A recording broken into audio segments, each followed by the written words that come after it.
Good afternoon. I am Specialist Lieutenant Kim Better, Michigan State Police Public Information Officer. Thank you for joining us for this afternoon's news conference.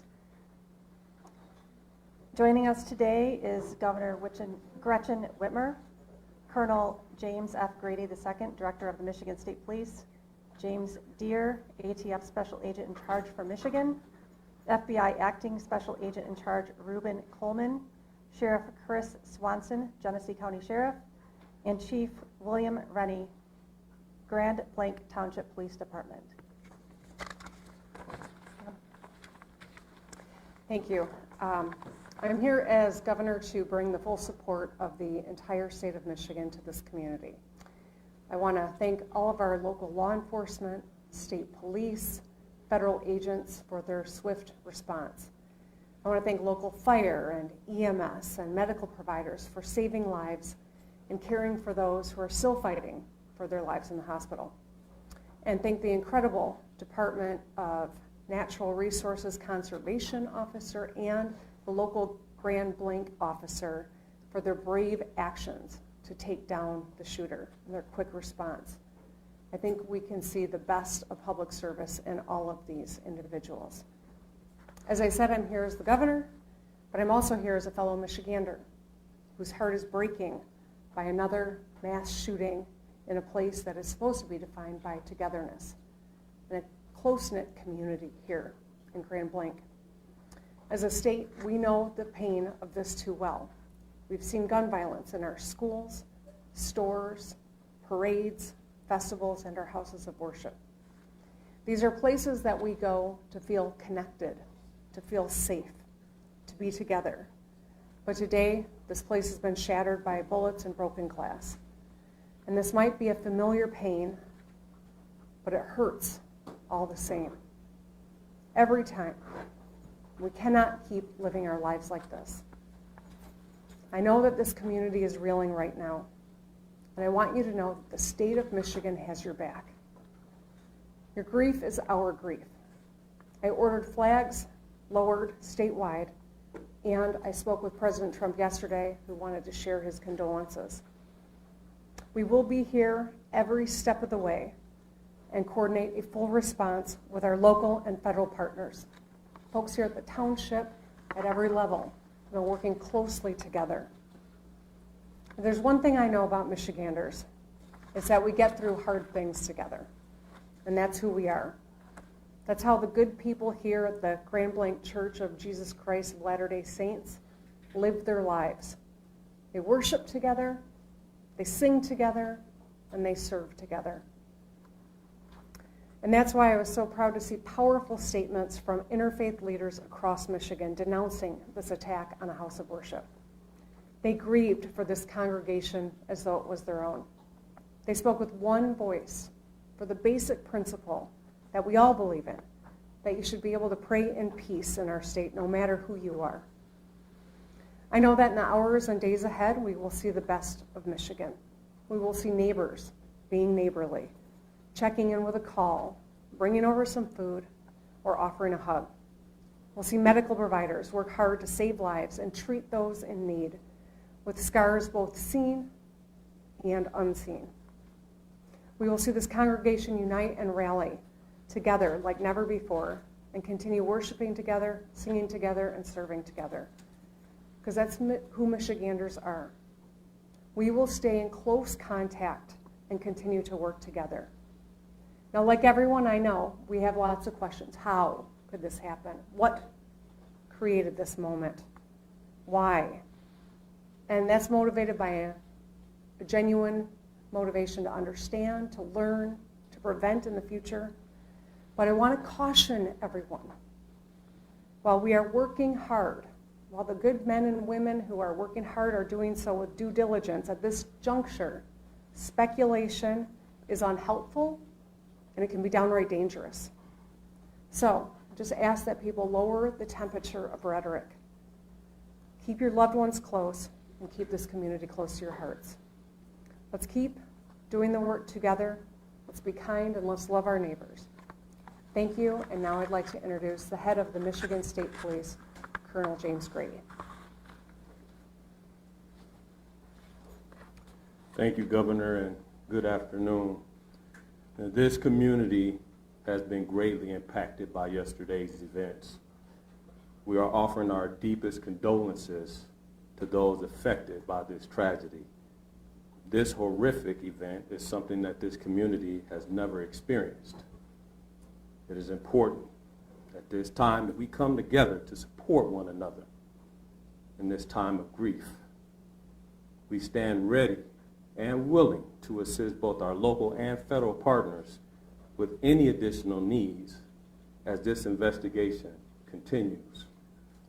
The Michigan State Police immediately responded alongside our public safety partners to secure the scene, provide support to our neighbors, with our emergency support team serving search warrants, the bomb squad and K-9 teams sweeping numerous locations for evidence and explosives. Additionally, our forensic science laboratories and our special investigations section continue to investigate the officer-involved shooting and work alongside our federal and local partners. I'd like to take a moment for everybody to remember that last year we put together an initiative called Stop a Plot. While we are committed to keeping our community safe, we also need your help. Again, it takes everybody. 53% of mass attacks leave a trail of clues leading up to them. And 2/3 of mass attackers elicited behavior that caused concerns. So we are asking our communities to stay vigilant, and if you see something suspicious, please contact local law enforcement or 911 immediately. We will keep the family in our prayers here at MSP as they continue to cover and we work together. Thank you for your time. Next up, we will have from the AT. Thank you.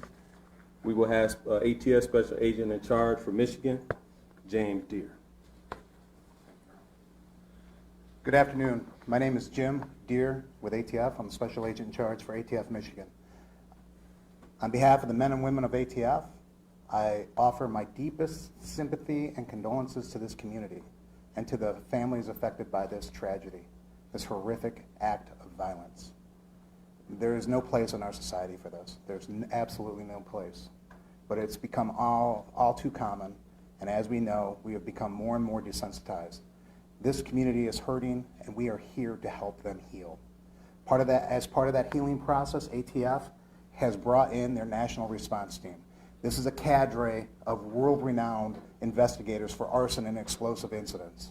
They have been used all over the world, and they come from places as far as California, Hawaii, and they're here in Michigan now. They arrived last night, they've briefed, they're examining the scene, and that is what they're doing at this point. From ATF's perspective, I would encourage the community not to travel by the church. Those roads have been blocked off and access is controlled. While that might be a little disheveling for folks, we need that scene security for our investigators as they dig out this scene. So with that in mind, that's our ask for the community. We are also looking at improvised explosive devices that were recovered during this investigation and looking towards that end as well. I need to introduce the acting Special Agent in Charge for the FBI of Detroit, Michigan, Ruben Coleman.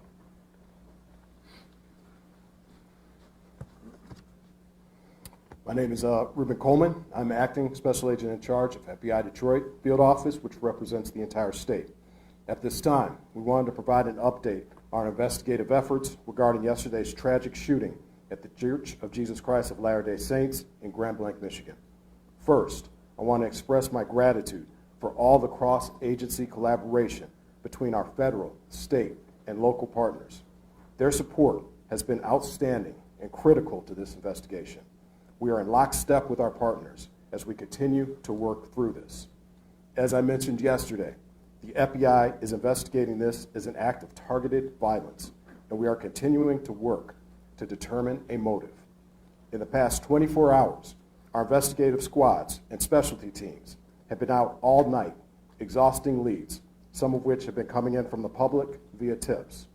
Our special agents, victim specialists, child advocate forensic interviewers, and local partners have interviewed over 100 victims and witnesses to date and are continuing to interview individuals as we speak.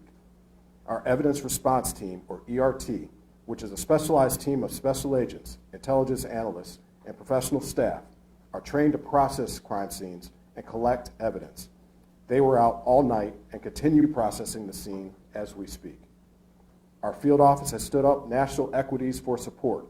We are engaging with our Behavioral Analyst Unit, or BAU, and have received support from our Quantico Labs Division to analyze evidence collected to date. We received assistance from our FBI field offices across the country to support this case and follow down leads. While our focus is on this investigation, we want to continue to keep the victims and their families in our thoughts as they navigate through this incredibly difficult time. Please continue to reach out to the FBI via 1-800-CALL-FBI or submit tips at tips.fbi.gov. Thank you. Chief?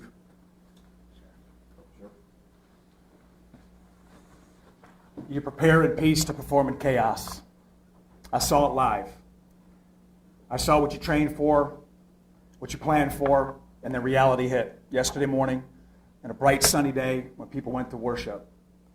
But what I also saw is every level of government law enforcement work together for the good of the people. What I witnessed was people putting their lives at risk that had 2 months on the job as an EMT, or brand new firefighters, veteran firefighters, and law enforcement, just to bring a sense of stability to a scene that was chaotic and dynamic. As the sheriff of this county, I see the great people every day.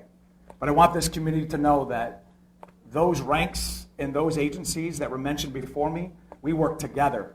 We worked in concert, and we did the job. And there's more to do.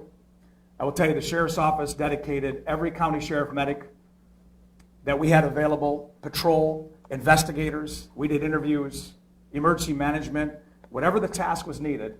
The sheriff's office worked with everybody that you heard and many that you don't know to bring justice and also order to this scene. But I will tell you, the days are continuing. We have 31 marked cars on as we speak, making sure schools that are in session, in churches that are planning Bible studies, regardless of faith-based, that they will be protected. Anybody who calls in, we will be there like other law enforcement to settle the community and bring a sense of calmness to people. There is an uncertainty, but law enforcement, especially this sheriff's office, will bring that to you. I will tell you that there are noble heroes who do not wear a uniform that went to that church yesterday. You're going to hear their stories as we lay out this case with law enforcement, but I will tell you this, those heroes from that church did their job. And it was led because of a police department. So law enforcement from this township is led by a chief who demonstrated leadership right out of the gate. And my honor is to announce him as the final speaker, Chief Rennie of Grand Blanc Township. Thank you, Sheriff. Evil. This was an evil act of violence. That's exactly what this was. And this is not Grand Blanc. This does not define Grand Blanc and who we are. We are a community, and I am confident that together we're going to build a stronger community due to this incident.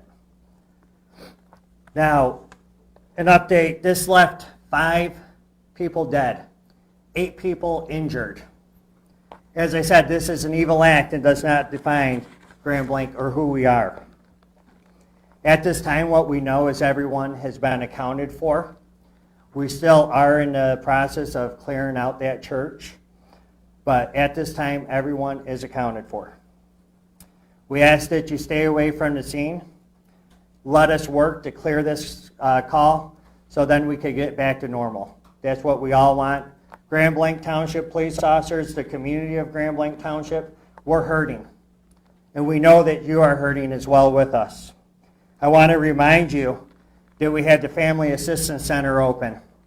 They will be open Monday and Tuesday at the Genesis Athletic Club from 8 a.m. to 8 p.m. That address is 801 Health Park Boulevard, Grand Blanc, Michigan 48439. Seek service, let's come back together and be stronger together and better. I'll open it up at this time for any questions. Sir. I have a question. When it comes to the act of violence, can you define why it's considered an act of violence and not something more serious like terrorism?